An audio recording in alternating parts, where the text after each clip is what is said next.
Hey there, this is Mugda and welcome to my channel.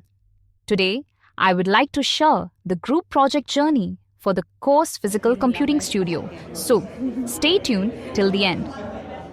Do you feel your point is not heard because only a single person keeps on talking in a group, especially during a meeting while you are discussing, and the wait is never ending?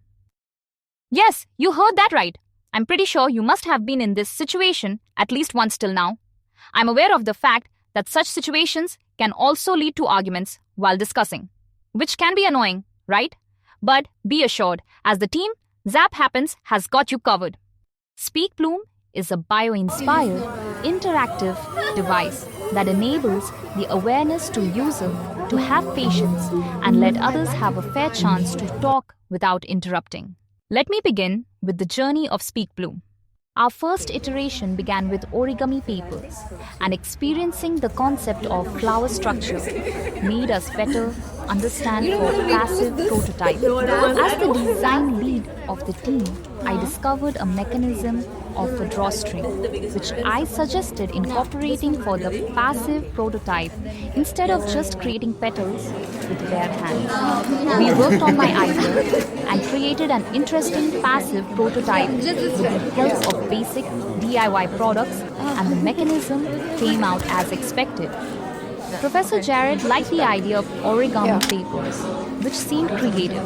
Yes, that's me explaining our product. We initiated our work with Arduino and 3D printing, getting acquainted with the Bamboo Lab.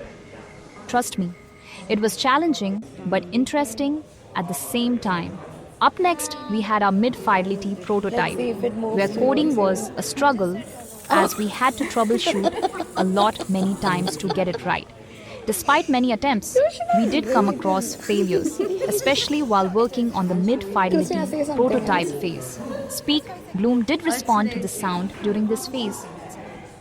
However, just responding to the sound was just one interaction. The movement was going the wrong way. That's when we discovered that we need to change the type of motor to achieve the 360-degree movement, which was expected.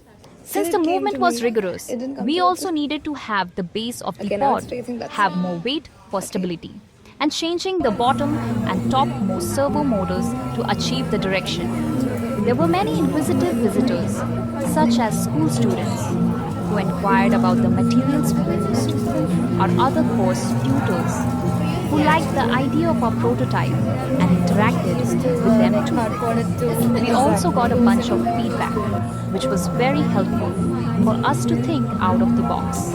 Given that we had more time to work on our prototype, we thus used Amdad and instead we would consider and implement the feedback received. Thank you for watching. Feel free to drop comments about what you guys think about this. Make sure to like, share, and subscribe for such interesting stuff.